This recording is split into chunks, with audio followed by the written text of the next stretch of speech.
قابل احترام دوستوں، بزرگوں، بھائیوں، سننے والی میری معززات بہنیں اور میری معززات مائیں، جیسا کہ آپ تمام احباب کو اس بات کا بخوبی طور پر علم ہے کہ حالیہ ہمارے ملک پاکستان، اس عظیم ملک کی کیا کنڈیشن ہو رہی ہے۔ چاروں طرف افراتفری کا، جلاؤ گراؤ کا موسم بنایا ہوا ہے، اور اس موسم کے اندر اسپیشلی طور پر غریب الغرباء، مڈل کلاس کا جو طبقہ ہے، ان کے املاک کو نظر آتش کیا جا رہا ہے، اور اسپیشلی طور پر ملک پاکستان کی عظیم فوج، جو کہ کسی بھی ملک کے لیے ریڑھ کی ہڈی کی باعث ہوتی ہے، فوج پر مختلف قسم کے طرح طرح کے الزامات، طعن و تشیع کا ماحول پیدا کیا جا رہا ہے۔ ان تمام امور کو سامنے رکھتے ہوئے سورہ حجرات کی چند آیت مبارکہ کا آپ کے سامنے ترجمہ اور تشریح پیش کروں گا۔ اس ساری کشمکش کے عالم میں، اس کنڈیشن کے اندر علماء کرام کا کیا حق بنتا ہے، اس کو بیان کرنے کی کوشش کروں گا۔ اللہ رب العالمین سے دعا ہے کہ اللہ پاک ہم سب کو سمجھنے کی توفیق عطا فرمائے۔ گفتگو کو آغاز کرنے سے پہلے میرے محترم بھائیوں، دوستوں، بزرگوں، پاکستان خالصتاً لا الہ الا اللہ کی بنیاد پر وجود میں آیا ہے، اور دنیا کے اندر یہ ایسا واحد ملک ہے کہ جو ایٹمی صلاحیتوں سے مالا مال ہے، اور اس ملک عظیم کے اندر تمام مسلمانوں کو اپنی عبادات آزادانہ طریقے سے ادا کرنے کا مکمل طور پر حق دیا گیا ہے، جبکہ پاکستان کے مقابلے میں دیگر جو اور اسلامی ممالک ہیں، وہاں کی عوام الناس حکمرانوں کی پابند ہے، حکمرانوں کی محتاج ہے۔ عبادت کا معاملہ ہو یا خطبہ جمعے کا معاملہ ہو، جب تک حکومت کی طرف سے انہیں لیٹر موصول نہیں ہوگا، لکھا ہوا خطبہ موصول نہیں ہوگا، تو وہاں کے علماء کبیر، بڑے بڑے علماء کرام بھی اپنی رائے کا اظہار نہیں کر سکتے ہیں۔ تو اس لحاظ سے ملک پاکستان کے اندر تمام مذاہب کو، تمام مسالک والوں کو مکمل طور پر یہ آزادی ہے کہ وہ اپنے عبادات کو اپنے طریقہ کار کے مطابق ادا کریں، اور کوئی کسی پر طعنہ تشیع کا ارتکاب نہ کرے۔ اس صورت میں اگر کوئی کسی کو ہٹ کرتا ہے یا نشانہ بناتا ہے، یا کسی کی خانقاہ کو یا کسی مسلک کو ٹارگٹ کرتا ہے، تو اس کے خلاف قانونی طور پر کارروائی کی جاتی ہے۔ تو میں یہ سمجھتا ہوں کہ یہ ایک بہت بڑی نعمت اور سعادت کی بات ہے، لیکن افسوس اس گلستان کو اپنی منشا کے لیے اور اپنی ضروریات کو پورا کرنے کے لیے اور اپنے شوق کو پورا کرنے کے لیے اس ملک پاکستان کو بری طریقے سے ختم کرنے کی، جلانے کی، بھسم کرنے کی، نقصان پہنچانے کی، اور دشمنان اسلام کو مکمل راستہ دینے کی ایک ناکام کوشش کی جا رہی ہے کہ وہ کسی طریقے سے ملک پاکستان کے اندر اس طرح کی انارکی کو پھیلائیں، اس طرح کے جلاؤ گھراؤ کو ہوا دیں، تاکہ یہ مسلمان آپس میں لڑائی کے زمرے میں آئیں، انتشار کے زمرے میں آئیں، اور پاکستان کی ساخت کو نقصان پہنچے۔ میرے محترم بھائیوں، دوستوں، بزرگوں، اس کنڈیشن کے اندر علماء کرام کا یہ حق بنتا ہے کہ وہ سورہ حجرات کی جو چند ابتدائی آیات ہیں، جن آیات کے اندر اللہ رب العالمین نے تیسرے گروہ کے متعلق جو حکم نازل کیا ہے، اس حکم کے پابند ہوں۔ اور وہ آیتیں اس طرح ہیں، خالق کائنات فرماتے ہیں وَإِن طَائِفَتَانِ مِنَ الْمُؤْمِنِينَ اقْتَتَلُوا فَأَصْلِحُوا بَيْنَهُمَا۔ اللہ رب العالمین فرماتے ہیں کہ اگر مومنین کی دو جماعتیں، ایمان رکھنے والی دو جماعتیں، اسلام سے تعلق رکھنے والی دو جماعتیں کسی بھی وجوہات کی بنیاد پر اگر آپس میں لڑ پڑیں، آپس میں ان کی لڑائی ہو جائے، تو تیسرے گروہ کا یہ حق بنتا ہے کہ فَأَصْلِحُوا بَيْنَهُمْ، کہ وہ ان دونوں جماعتوں کے درمیان صلح کا کام کرے، ان کے درمیان صلح کروائے۔ فَإِن بَغَتْ إِحْدَاهُمَا عَلَى الْأُخْرَى فَقَاتِلُوا الَّتِي تَبْغِي حَتَّى تَفِيءَ إِلَىٰ أَمْرِ اللَّهِ۔ اس کے بعد اللہ رب العالمین فرماتے ہیں کہ اگر ان دو جماعتوں میں سے کوئی جماعت صلح کے لیے تیار نہ ہو، یا ان دو جماعتوں میں سے کوئی جماعت سرکشی پر اتر آئے، نہ ماننے پر اتر آئے اور نقصان پہنچانے پر اتر آئے، اپنی ضد پہ قائم رہے، تو اللہ نے فرمایا کہ پھر تیسرا گروہ اس گروہ کے ساتھ مل کر قتال کرے، حتیٰ تفیء الی امر اللہ، یہاں تک کہ یہ گروہ اپنی ضد سے باز آ کر اللہ رب العالمین کی طرف لوٹ آئے۔ فَإِن فَاءَتْ فَأَصْلِحُوا بَيْنَهُمَا بِالْعَدْلِ وَأَقْسِطُوا، اگر یہ دوسرا گروہ دوبارے اللہ کی طرف آ جاتا ہے تو پھر ان دونوں گروہ کے درمیان عدل و انصاف کے پیمانے پر ان دونوں کی آپس میں صلح کروائی جائے۔ ان اللہ یحب المقسطین، بے شک اللہ پاک صلح کروانے والوں کو، آپس میں ملوانے والوں کو، ایک دوسرے کے ساتھ جوڑنے والوں کو اللہ پاک انتہائی پسند کرتا ہے، کہ جو شخص لوگوں کا صلح کرواتا ہے عدل و انصاف کے پیمانے پر۔ اس کے بعد سامعین محترم، قرآن کہتا ہے انما المؤمنون اخوہ فاصلحوا بین اخویکم۔ دنیا کے اندر بہت سارے رشتے موجود ہیں، کہیں پر رشتہ خون کا ہے، کہیں پر رشتہ نسب کا ہے، کہیں پر رشتہ حسب کا ہے، کہیں پر رشتہ میاں بیوی کا ہے، کہیں پر رشتہ دوستی کا ہے، کہیں پر رشتہ پڑوسیوں کا ہے۔ دنیا کے اندر بہت سارے رشتے موجود ہیں، لیکن ان تمام رشتوں میں سے جو سب سے افضل، سب سے اعلیٰ، سب سے عرفہ ترین رشتہ ہے، وہ رشتہ ایمان کا رشتہ ہے، وہ رشتہ مومنین کا رشتہ ہے آپس میں۔ اور قرآن کہتا ہے کہ انما المؤمنون اخوہ، تمام مومنین آپس میں بھائی بھائی ہیں۔ یہاں پر نسبی رشتہ نہیں ہے، یہاں پر حسبی رشتہ نہیں ہے، یہاں پر خونی رشتہ نہیں ہے، یہاں پر کسی اور طرح کا رشتہ نہیں ہے، بلکہ یہاں پر رشتہ ہے ایمان کا۔ اللہ نے فرمایا کہ انما المؤمنون اخوہ، تمام مومنین آپس میں بھائی بھائی ہیں، لیکن جب یہ بھائی آپس میں لڑ پڑیں کسی بھی وجہ پر، کسی بھی چیز کی وجہ سے یہ آپس میں لڑ پڑیں، تو تیسرے بھائی کا حق بنتا ہے کہ فَأَصْلِحُوا بَيْنَ أَخَوَيْكُمْ، تو ان دونوں بھائیوں کے درمیان صلح کروائی جائے۔ اگر دو مومن بھائی آپس میں لڑ پڑے ہیں کسی بھی وجہ سے، تو تیسرے بھائی کا یہ حق بنتا ہے کہ فَأَصْلِحُوا بَيْنَ أَخَوَيْكُمْ، ان دونوں کے درمیان صلح کروائی جائے۔ وَاتَّقُوا اللَّهَ، اور اللہ رب العالمین سے ڈر جاؤ، لَعَلَّكُمْ تُرْحَمُونَ، تاکہ اس صلح کی وجہ سے، اس پہل کرنے کی وجہ سے اللہ پاک تمہارے اوپر رحم کرے، تمہارے معاملات کو آسان کرے، تمہارے کاروبار گھر میں برکتیں عطا فرمائے، کہ جو اس چیز کے اندر پہل کرتا ہے۔ یہ بہت خوبصورت آیت ہے۔ خالق کائنات نے فرمایا کہ مومنین آپس میں بھائی بھائی، اور جب مومنین آپس میں لڑ پڑیں تو تیسرے بھائی کا یہ حق بنتا ہے کہ ان کے درمیان وہ صلح کروائے، اور اب صلح کے اندر جو شخص پہل کرتا ہے تو اللہ رب العالمین اس کے اوپر رحم کرنے کی بات کرتا ہے۔ اس کے بعد تیسری آیت جو بہت ہی اہم ترین آیت ہے، اس میں اللہ رب العالمین فرماتے ہیں،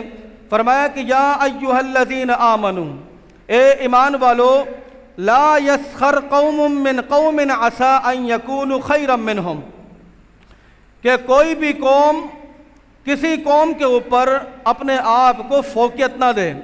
کوئی قوم یہ نہ سمجھے کہ ہماری قوم سب سے اعلیٰ ہے اور دوسری کی قوم جو ہے وہ ادنا ہے، یعنی کہ اپنی قوم کو، اپنی زبان کو کسی زبان کے اوپر، کسی قوم کے اوپر فوقیت نہ دے۔ عسى ان یکونوا خیرا منہم، یہ بھی ہو سکتا ہے کہ جس قوم کے اوپر یہ اپنے آپ کو فوقیت دے رہے ہیں، ممکن ہے کہ اللہ کی نظر میں وہ قوم اس قوم سے بہتر ہو، اس قوم کی زیادہ عزت ہو اللہ رب العالمین کی نظر میں، جس کو کم تر سمجھا جا رہا ہے۔ وَلَا نِسَاءٌ مِّن نِسَاء، اور کوئی عورت اپنے آپ کو دوسری عورت کے اوپر فوقیت نہ دے، کوئی عورت اپنے آپ کو دوسری عورت کے اوپر ترجیح نہ دے۔ یہ ممکن ہے کہ عسیٰ ان یکن خیرا منہن، کہ ہو سکتا ہے کہ وہ عورت جسے کمتر سمجھا جا رہا ہو، جسے ادنا سمجھا جا رہا ہو سکتا ہے کہ اللہ کی نظر میں وہ عورت تم سے زیادہ بہتر ہو۔ وَلَا تَلْمِزُوا أَنفُسَكُمْ وَلَا تَنَابَزُوا بِالْأَلْقَابِ، یہ بہت ہی اہم ترین جملہ ہے میرے محترم بھائیوں، دوستوں، بزرگوں۔ اکثر و بیشتر یہ جملہ ہمارے اندر پایا جاتا ہے۔ اللہ رب العالمین نے فرمایا کہ وَلَا تَلْمِزُوا أَنفُسَكُمْ، کسی کو عیب دار نہ کہو، کسی کا عیب نہ ٹٹولو۔ اگر کوئی قدرتی طور پر لنگڑا ہے، کانا ہے یا محتاج ہے یا کوئی بھی اس کے اندر ڈیفیکٹ ہے، عیب ہے، تو تم اس کے عیب کو اس کے سامنے بیان نہ کرو کہ تم ٹیڑھے چلتے ہو یا تم بھینگے ہو یا تمہارے کان صحیح نہیں ہیں یا تم میں یہ عیب ہے۔ تو اللہ رب العالمین نے فرمایا کہ وَلَا تَلْمِزُوا أَنفُسَكُمْ، کہ تم کسی کے بھی عیب کو نہ ٹٹولو۔ وہ جس طرح ہے، جس کنڈیشن میں ہے، اس کو اس کے رب نے اس کے حق میں بہتر بنایا ہے۔ اللہ نے تمہیں یہ اختیار نہیں دیا کہ تم کسی کے عیب کو ٹٹولو۔ وَلَا تَنَابَزُوا بِالْأَلْقَابِ، اور ایک دوسرے کو اچھے القاب سے پکارو، ایک دوسرے کو اچھے ناموں سے پکارو، اور ایک دوسرے کو اس کے پورے نام سے پکارو۔ نام کو بگاڑ کر یا نام کو خراب کر کے کسی کو آواز نہ دو، بلکہ اگلے بندے کو اس کے اچھے نام سے اور اس کے پورے نام سے پکارو۔ بئس الاسم الفسوق بعد الایمان، یہ بہت ہی اہم ترین بات ہے۔ اللہ رب العالمین فرماتے ہیں کہ نام کو بگاڑنا یا بگاڑ کر پکارنا ایمان لانے کے بعد یہ بہت بڑا گناہ ہے۔ وَمَن لَّمْ يَتُبْ فَأُولَٰئِكَ هُمُ الظَّالِمُونَ، اور زمانہ جاہلیت کے اندر جو لوگ یہ کام کرتے رہے، یعنی کہ لوگوں کو عیب ٹٹولتے رہے، لوگوں کو برے القاب سے پکارتے رہے، لیکن جب انہیں اس بات کا احساس ہوا، جب انہیں اس بات کا پتہ چلا، تو انہوں نے آئندہ کے بعد عیب نکالنا چھوڑ دیا، لوگوں کو برے ناموں سے پکارنا چھوڑ دیا۔ تو اللہ رب العالمین فرماتے ہیں کہ یہ بہترین لوگ ہیں۔ لیکن جن لوگوں نے سننے کے بعد بھی اسی بات پر عمل پیرا ہوئے، تو قرآن کہتا ہے کہ فَأُولَٰئِكَ هُمُ الظَّالِمُونَ، بے شک یہی لوگ اللہ رب العالمین کی نظر میں ظالم ترین لوگ ہیں۔ اس کے بعد یہ بہت ہی قیمتی باتیں قرآن مجید فرماتے ہیں کہ یا ایھا الذین آمنوا اجتنبوا کثیرا من الظن ان بعض الظن اسم ولا تجسسوا ولا یغتب بعضکم بعضا۔ اللہ اکبر۔ اللہ رب العالمین نے فرمایا کہ اے ایمان والو، تم زیادہ گمان کرنے سے بچو، زیادہ گمان نہیں کرو، زیادہ کسی کے بارے میں نہیں سوچو،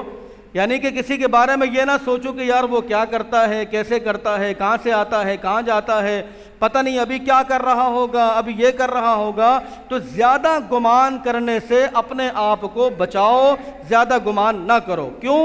بسا اوقات زیادہ گمان کرنے سے انسان گناہ کے دریا میں آ جاتا ہے، اور اس سے ایسے گناہ سرزد ہو جاتے ہیں کہ جو اس سے سرزد نہیں ہونے چاہیے۔ ان بعض الظن اسم، بے شک بعض بدگمانیاں کرنا یہ گناہ کے زمرے میں آتا ہے۔ ولا تجسسوا ولا یغتب بعضکم بعضا، اللہ رب العالمین نے فرمایا کہ ولا تجسسوا، تم ایک دوسرے کی جاسوسی نہ کرو۔ کون کیا کھا رہا ہے، کیا پہن رہا ہے، کہاں سے لا رہا ہے، کہاں لے کے جا رہا ہے، کتنا کما رہا ہے، فلاں فلاں بہت ساری چیزیں ہیں، رات کو کیا پکایا، صبح کیا کیا۔ ولا تجسسوا، تم ایک دوسرے کی جاسوسی نہ کرو۔ ولا یغتب بعضکم بعضا، اور تمہیں کوئی اختیار نہیں کہ تم کسی دوسرے شخص کی غیبت کرو۔ تمہیں کوئی اختیار نہیں کہ تم کسی بندے کی جاسوسی کرو، اور نہ تمہیں اس بات کا اختیار ہے کہ تم کسی بندے کی غیبت کرو، اس کی غیر موجودگی کے اندر اس کے عیب کو تم لوگوں کے سامنے بیان کرو۔ اللہ کے رسول علیہ الصلاۃ والسلام نے صحابہ کرام سے سوال کیا کہ اتدرون ما الغیبہ، کیا آپ جانتے ہو کہ غیبت کیا ہوتی ہے؟ صحابہ کہنے لگے کہ یا رسول اللہ اور اس کا رسول بہتر جانتا ہے کہ غیبت یہ ہوتی ہے۔ جس پر جناب محمد الرسول اللہ صلی اللہ علیہ وسلم نے فرمایا کہ تم ایسے شخص کے متعلق اس کے عیب کو اس کی غیر موجودگی میں کسی کے سامنے بیان کرو جبکہ وہ اسے سن نہ رہا ہو۔ صحابہ نے عرض کیا کہ یا رسول اللہ، اگر وہ عیب اس شخص کے اندر موجود ہوں تب بھی تذکرہ نہ کیا جائے؟ ایک عیب ہے کوئی بھی گناہ ہے اگر وہ کر رہا ہے اور ہمیں پتہ ہے کہ یہ بندہ عیب دار ہے، ہم اس کا تذکرہ نہ کریں، تو اللہ کے رسول نے فرمایا کہ بھائی اسی کو تو غیبت کہا جاتا ہے۔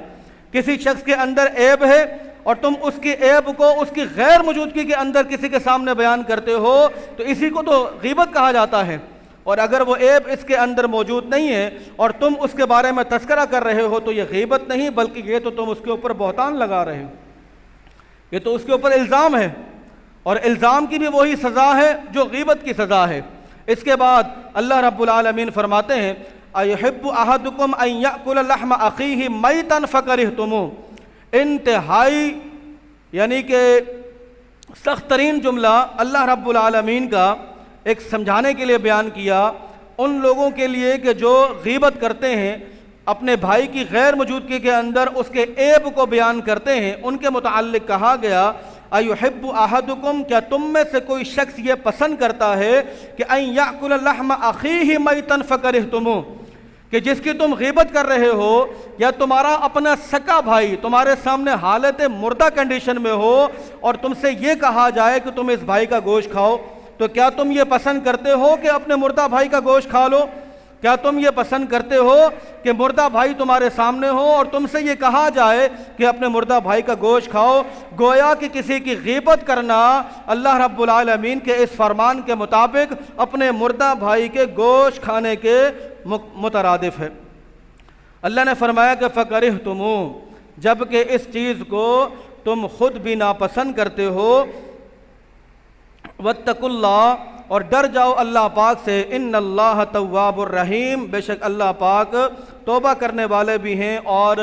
رحم کرنے والے بھی ہیں۔ اس کے بعد سامعین محترم، اللہ رب العالمین نے ایک عام خطاب کیا ہے، اور جب خالق کائنات جب عام خطاب کرتے ہیں تو اللہ کا انداز تھوڑا سا مختلف ہوتا ہے، اور جب مخصوص خطاب کیا جاتا ہے تو اس کا انداز مختلف ہوتا ہے۔ خالق کائنات نے فرمایا کہ یا ایھا الناس، اے لوگو، انا خلقناکم من ذکر و انثی وجعلناکم شعوبا وقبائل لتعارفوا ان اکرمکم عند اللہ اتقاکم ان اللہ علیم خبیر۔ اللہ رب العالمین نے فرمایا کہ یا ایھا الناس، اے لوگو، انا خلقناکم من ذکر و انثی، ہم نے تمہیں ایک مرد اور ایک عورت سے پیدا کیا ہے۔ تمہاری پیدائش ایک مرد کے ذریعے اور ایک عورت کے ذریعے کی گئی ہے۔ وَجَعَلْنَاكُمْ شُعُوبًا وَقَبَائِلَ لِتَعَارَفُوا، اور ہم نے تمہارے درمیان یہ جو قومیں بنائی ہیں، جو مختلف قسم کی قومیں ہیں جن کا ہمیں پتہ ہے اچھی طریقے سے، یہ جتنے بھی اللہ پاک نے قومیں بنائی ہیں یہ ساری کی ساری قومیں ایک دوسرے کی پہچان کے لیے ہیں، ایک دوسرے کے تعارف کے لیے ہیں۔ کوئی قوم کسی قوم کے اوپر فوقیت نہیں رکھتی ہے، کوئی زبان کسی زبان کے اوپر فوقیت نہیں رکھتی ہے، نہ عربی اجمی پر، نہ اجمی عربی پر، نہ گورے کالے پر، نہ کالا گورے پر۔ کوئی انسان دنیا کے اندر کسی بھی لحاظ سے کسی کے اوپر فوقیت نہیں رکھتا ہے۔ یہ ساری کی ساری قومیں جو اللہ پاک نے بنائی ہیں وہ اس وجہ سے بنائی ہیں تاکہ تم ایک دوسرے کو پہچان سکو، ایک دوسرے کو جان سکو۔ قوموں کا وجود اس طرح آتا ہے۔ اس لیے اسلام کے اندر لسانیت پرستی نہیں ہے، قوم پرستی نہیں ہے، زبان پرستی نہیں ہے، اور ان تمام چیزوں سے اللہ اور اس کے رسول نے سختی کے ساتھ منع کیا ہے کہ قوم پرستی کی حالت میں آ کر تم حق کو نہ چھوڑ دو، لسانیت کی وجہ سے آ کر تم برائی کے دامن کو نہ تھام لو، قوم پرستی کی وجہ سے آ کر تم برائی کے اندر نہ گھس جاؤ، بلکہ اللہ رب العالمین کی نظر میں کوئی قوم اللہ کے ہاں کسی قوم پر کوئی فوقیت نہیں رکھتی ہے، اور نہ ہی کوئی انسان دوسرے انسان کے اوپر فوقیت رکھتا ہے۔ ایک چھوٹی سی حدیث ذہن کے اندر گردش کر رہی ہے، یہ حدیث بھی سماعت فرما لیں۔ جس طرح آپ کے سامنے قرآن مجید کی یہ آیت پیش کی کہ تمام انسان اللہ کی نظر میں برابر، تمام قومیں اللہ کی نظر میں برابر، کوئی کسی پہ فوقیت نہیں رکھتا ہے، چاہے وہ گورا ہو چاہے وہ کالا ہو۔ ابتدائی اسلام کے اندر جب اسلام ابھی صحیح طریقے سے پھیلا نہیں تھا اور اس کی نشریات ہو رہی تھی تو ابو لہب سے ہر بندہ واقف ہے۔ ابو لہب اللہ کے رسول علیہ السلام کے چاچا تھے۔ ابو لہب مالداری کے اعتبار سے اپنا ثانی نہیں رکھتے تھے، اس وقت اور اسٹیٹس کے اعتبار سے، طاقت کے اعتبار سے ان کے مقابلے میں کوئی نہیں تھا۔ ابو لہب اللہ کے رسول علیہ الصلاۃ والسلام کے چاچا۔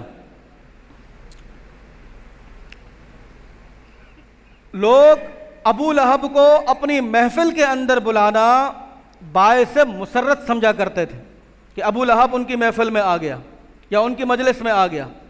باقاعدہ اپنی مجلسوں کے اندر بلانے کے لیے باقاعدہ ٹائم لیا جاتا تھا کہ ابو لہب ہماری مجلس کے اندر شرکت کرے، اور نام بھی ایسا ہے، روشن چہرے والا، اور خوبصورت بھی تھے، قد کاٹ بھی صحیح تھا، باروب شخصیت تھی۔ ایک طرف ہے ابو لہب جو دنیاوی اعتبار سے، مال و طاقت کے اعتبار سے یعنی کہ انتہائی پاورفل انسان، اور دوسری طرف ہے ایک غلام انسان جس کا رنگ بھی صحیح نہیں ہے، جس کا قد کاٹ بھی صحیح نہیں ہے، جس کے بعد مال بھی نہیں ہے، اور جس کی حیثیت ایک غلام جیسی ہے۔ ٹھیک ہے جی، ایک طرف ابو لہب جو ہر چیز سے لیس ہے، اور دوسری طرف ایک ایسا انسان کہ جو اس کے مقابلے میں بالکل بھی نہیں آ سکتا ہے۔ جیسے دنیا والے حضرت بلال رضی اللہ تعالی عنہ کے نام سے جانتے ہیں۔ حضرت بلال رضی اللہ تعالی عنہ کو اللہ پاک نے وہ مقام عطا کیا جو آپ کے مقابلے میں کسی دوسرے صحابی کو نہیں ملا، یعنی کہ وہ چلتے زمین پر اور ان کی قدموں کی آہٹ اللہ پاک نے جنت میں سنائی دی۔ جس کا رنگ کالا ہے، جو حیثیت کے اعتبار سے غلام کی حیثیت رکھتا ہے، جس کے پاس طاقت نہیں ہے، مال و اسباب نہیں ہے، دولت نہیں ہے، سورسز نہیں ہے، شہرت نہیں ہے، بالکل انتہائی یعنی کہ کمزور ترین انسان ہے، اس کو اللہ پاک نے کیا نعمت سے نوازا کہ وہ دنیا پر چلے زمین پر، اور اس کی قدموں کی آہٹ آئے جنت میں۔ اس کے مقابلے میں ابو لہب جو ہر چیز سے لیس ہے، جس کے پاس کسی چیز کی کمی نہیں ہے، اس کو اللہ نے کن لفظوں سے نوازا کہ تبت یدا ابی لہب وتب ما اغنی عنہ مالہ وما کسب۔ اس انسان کے بارے میں قرآن مجید کی آیتیں نازل ہوئی، بلکہ پوری سورت نازل ہوئی کہ ابو لہب تیرے دونوں ہاتھ جو ہیں وہ ٹوٹ جائیں، تیرا مال تیرے کام ہی نہ آئے، دنیا کے اندر بھی اور آخرت کے اندر بھی اللہ پاک نے تیرے لیے نار کو رکھا ہے، آگ کو رکھا ہے، اللہ پاک نے تمہیں ذلت عطا کر دی ہے۔ تو اس آیت سے پتہ چلا کہ خالق کائنات کی نظر میں ان تمام چیزوں کی کوئی حیثیت نہیں ہے۔ اچھا اب یہ بھی سن لیں کہ حضرت بلال رضی اللہ تعالی عنہ کو یہ مقام ملا کس وجہ سے۔ آپ کو ایسا کون سا عمل تھا کہ جس عمل کو حضرت بلال رضی اللہ تعالی عنہ کیا کرتے تھے، اور اس کے عوض اللہ پاک نے ان کو اس انعام سے نوازا کہ وہ دنیا میں چلیں اور ان کی قدموں کی آہٹ اللہ پاک جنت میں سنائی دیں۔ کوئی اتنا بڑا عمل نہیں ہے، اور نہ ہی کوئی اتنا مشکل ترین عمل ہے۔ وہ عمل ہم بھی کر سکتے ہیں، آپ بھی کر سکتے ہیں، لیکن یہ عمل جو ہے وہ دائمی پر مشتمل ہو، مستقل مزاجی پر مشتمل ہو، اس عمل کو مستقل کیا جائے تو اس میں کچھ بعید نہیں کہ اللہ پاک وہ مقام ہمیں بھی عطا کر سکتے ہیں۔ اور وہ عمل یہ ہے کہ جب اللہ کے رسول علیہ الصلاۃ والسلام نے حضرت بلال سے پوچھا کہ بلال کون سا عمل کرتے ہو، تو حضرت بلال رضی اللہ تعالی عنہ بیان کرتے ہیں کہ یا رسول اللہ کوئی خاص عمل نہیں، بس یہ ہے کہ جب بھی وضو کرتا ہوں تو 2 رکعت تحیۃ الوضو پڑھ لیتا ہوں، جب بھی وضو کرتا ہوں تو 2 رکعت تحیۃ الوضو کی 2 رکعت پڑھ لیتا ہوں۔ ممکن ہے کہ اللہ پاک نے اس عوض سے مجھے یہ مقام عطا کیا ہو۔ تو اللہ کے رسول نے فرمایا کہ صلی اللہ علیہ وسلم تم اپنے اس عمل کو جاری و ساری رکھو، یقینی طور پر اللہ پاک نے تمہیں یہ مقام اس وجہ سے عطا کیا ہے۔ اس آیت سے پتہ چلا کہ کوئی بھی قوم کسی قوم پر تمسخر نہ کرے، اس قوم کا مذاق نہ اڑائے، اور تمام کی تمام قومیں اللہ کی نظر میں برابر ہیں، اور یہ قومیں اس وجہ سے بنائی ہیں تاکہ تم ایک دوسرے کو پہچانے جا سکو۔ ان اکرمکم عند اللہ اتقاکم، تم میں اللہ کے نزدیک وہ آدمی زیادہ محبوب ترین ہے جو تقوی میں زیادہ ہے، جو پرہیزگاری میں زیادہ ہے۔ اب اس آدمی کا تعلق کسی بھی قوم کے ساتھ ہو، کسی بھی زبان کے ساتھ ہو، کسی بھی خطے کا رہنے والا ہو، کسی بھی ملک کا رہنے والا ہو، چاہے وہ پٹھان ہو، پنجابی ہو، سندھی ہو، بلوچی ہو، کوئی بھی زبان وہ کہنے والا ہو، بولنے والا ہو، کسی بھی قوم سے وہ تعلق رکھنے والا ہو، لیکن اگر اس کے اندر تقویٰ ہے، پرہیزگاری ہے، گناہوں کو چھوڑنے کا مادہ ہے، حقوق پورا کرتا ہے، واجبات پورے کرتا ہے، اللہ رب العالمین نے فرمایا کہ یہ پھر مردوں میں سے ہو یا خواتین میں سے ہو، اللہ کے ہاں بڑا قابل ترین، مقبول ترین بندہ ہے۔ ان اللہ علیم خبیر، اور بے شک اللہ پاک جو ہے وہ ہر چیز کا علم رکھتے ہیں جو کچھ تم کرتے اور کراتے ہو۔ آج کی پوری تقریر کا لب لباب اور خلاصہ کلام یہ ہے میرے محترم بھائیوں، دوستوں، بزرگوں، جس طرح ملک عظیم پاکستان کے اندر چاروں طرف انتشار کا ماحول گرم کیا ہوا ہے، املاک کو نظر آتش کیا جا رہا ہے، اور جگہ جگہ پر روڈز بلاک کر کے پبلک کو نقصان پہنچایا جا رہا ہے، کیا اسلام اس چیز کی اجازت دیتا ہے؟ اور سب سے اہم ترین بات،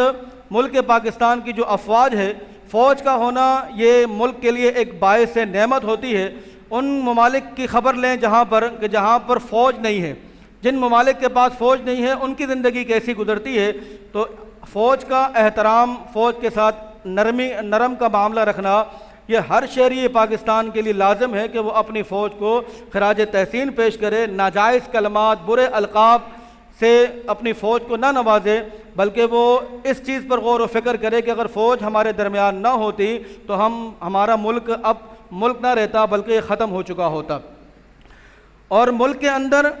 املاک کو نظر آتش کرنا، توڑ پھوڑ کرنا، پبلک پراپرٹی کو نقصان پہنچانا، اس کی کیا حیثیت ہے؟ میرے محترم بھائیوں، دوستوں، بزرگوں، مسلمانوں کے املاک کو نظر آتش کرنا تو بہت دور کی بات ہے، حالت جنگ کے اندر بھی آپ کفار کی پراپرٹی کو نظر آتش نہیں کر سکتے۔ جب اللہ کے رسول علیہ الصلاۃ والسلام کوئی سریہ روانہ کرتے تو اسپیشلی طور پر باقاعدہ انہیں سمجھایا جاتا تھا کہ تم رات کی تاریکی میں حملہ نہیں کرنا، اندھیرے کے اندر حملہ نہیں کرنا، بلکہ صبح ہونے کا انتظار کرنا، اور جب صبح ہو جائے تب بھی حملہ نہیں کرنا یہاں تک کہ تم اذان کی آواز سن لو، اور جب تمہیں اذان کی آواز نہ آئے تو حملہ کرنا۔ تو اس حملے کی صورت میں بھی املاک کو نظر آتش نہیں کرنا ہے، ان کے گھروں کو نہیں جلانا ہے، گھروں کو مسمار نہیں کرنا ہے، بوڑھوں کو نہیں مارنا ہے، بچوں کو نہیں مارنا ہے، خواتین کو نہیں مارنا ہے، یہ اللہ رب العالمین کی حدود ہیں۔